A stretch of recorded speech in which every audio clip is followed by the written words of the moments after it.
Good morning sa ating lahat mga kaibigan.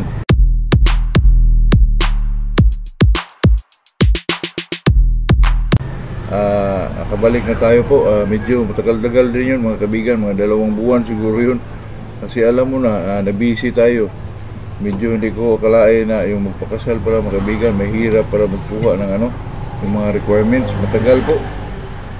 At saka na-busy tayo sa mga manok mga kaibigan. Nag-vlog ako ngayon kasi gusto ko magparapol mga kaibigan. Full green natin kasi para maisabay natin sa shipping natin sa October po. Kaya nag-vlog po ako. Kung sino yung interesado, mag-comment lang kayo down below para makuha ko yung pangalan nyo po. At saka doon naman sa mag-live tayo sa Sunday ng umaga, kailangan nandun kayo para kung manalo man kayo ay may message mo ako mga kaibigan na para may message mo ako na para makuha ko yung detalye nyo po. Yun lang po. Ito po mga kaibigan ay ang pag-usapan natin ngayon ay itong tungkol lang po sa about conditioning. Kasi itong conditioning mga kaibigan, may nagtanong po sa akin kung ano ba talaga ang nararapat na gawin natin, yung wet feeding o dry feeding po. Sa tagal ko nang nag-obserba dyan mga kaibigan ko, sa mga handler sa big time farm na kaibigan ko, ay talaga nag-obserba po ako mga kaibigan. Pag may laban silang medyo malakihan, medyo malaking labanan po, ay talagang wet feeding ang ginagamit po. Kung sa akin naman dyan mga kaibigan, wet feeding o dry feeding ay wala naman kong pinagkaiba dyan mga kaibigan. Depende lang yun sa nagkondisyon po. Sa akin, pag ang ginagamit mo ay mga tablita, kaplita, mas maganda po yung yung dry feeding mga kaibigan.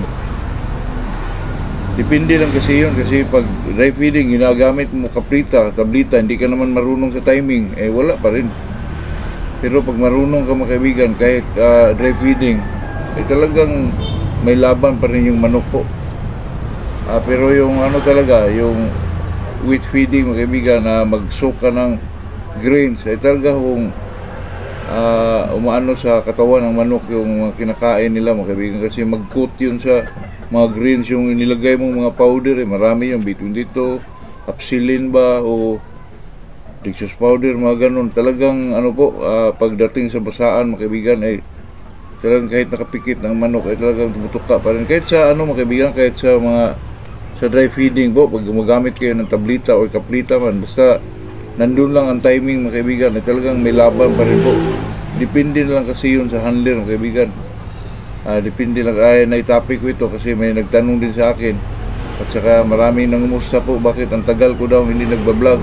Kaya bumabalik tayo mga kaibigan para naman makapagbigay tayo ng medyo regalo lang po sa mga subscriber natin. Alam nyo na, yung nag-subscribe wala naman yung bayad mga kaibigan, di ba? Kaya ito rin yung ko, parang bilang gift po.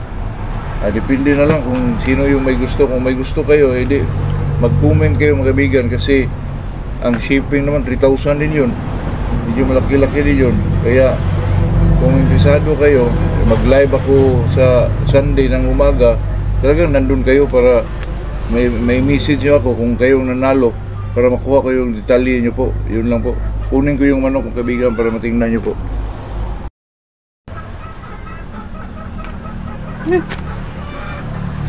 Ito po yun mga kaibigan, ito po yung parapol natin. Hindi ho ako, ba't ko napili itong gold mga kaibigan, kasi itong mga manok na to ay hindi ho ako mahiya, kasi talagang may mga palo po at saka may ilag.